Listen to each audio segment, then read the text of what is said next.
மித்ரா ஒரு நிமிஷம் இரு.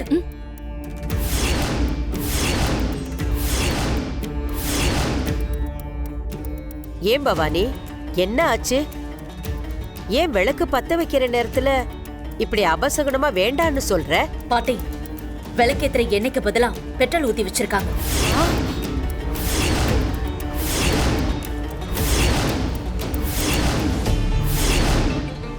என்ன பவானி சொல்ற? இப்படி ஒரு காரியத்தை யார் பண்ணாங்க? எதுக்காக பண்ணாங்க? வேற யாரு?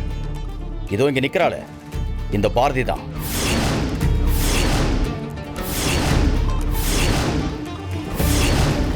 பாரதி, சுதாகர் சொல்றது நிஜமா?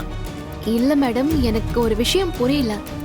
இந்த வீட்ல என்ன நடந்தாலும் அதுக்கு நான் தான் காரணமா இருப்பேன்னு எப்படி சந்தேகப்படுறீங்க? எனக்கு எப்படி தெரியும்? நான் எதுக்கு இந்த மாதிரிலாம் பண்ண போறேன்? பாரதி, சும்மா நடிக்காத. நீ யாருன்னு மத்தவங்களுக்கு தெரியாம இருக்கலாம், எனக்கு நல்லா தெரியும். இப்பதானே பவானி மேடம் கிட்ட இந்த விஷயத்தை பத்தி சொல்லிட்டு இருந்த. அதனாலதானே மித்ராவை விளக்க ஏத்த வேண்டாம்னு சொன்னாங்க. இப்ப ஒண்ணுமே தெரியாத மாதிரி நின்றுட்டு இருக்க.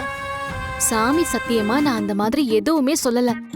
வர வர சமையல் கேஸ் கிடைக்கவே மாட்டேங்குது. போற போக்க பார்த்தா பெட்ரோல் இல்ல மண்ணெண்ணெயில தான் சமைக்கணும்னு சொல்லிட்டு இருந்தேன். அத அவங்க தப்பா புரிஞ்சுக்கிட்டு இந்த மாதிரி வந்து சொன்னா அதுக்கு நான் எப்படி பொறுப்பாக முடியும்? மித்ரா மேடம், நீங்க தைரியமா விளக்கேத்துங்க. மித்ரா, இவ ஏதோ பிளான் பண்ணிட்டு இருக்கா. ஏய், நீ அந்த விளக்க ஏத்தாத.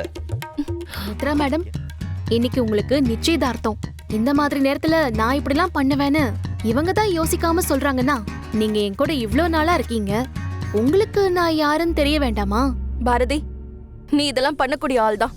உன்னை நம்ப முடியாது. இங்க பாருங்க, இந்த மாதிரி எந்த முகாந்திரமும் இல்லாம எதுக்காக என் மேல பழிய போடுறீங்க? நீங்க யாரையும் நம்ப போறதில்ல. அதனால இவங்க சொல்றது பொய்ன்னு நானே உங்களுக்கு ப்ரூவ் பண்ணி காட்டுறேன். இப்போ நான் போய் விளக்கேத்துறேன். ஏதாவது நடக்கும்னா அது எனக்கே நடக்கட்டும். நடக்கலன்னா அப்பவாவது என் மேல எந்த தப்பும் இல்லைன்னு நீங்க எல்லாரும் புரிஞ்சுக்குவீங்க.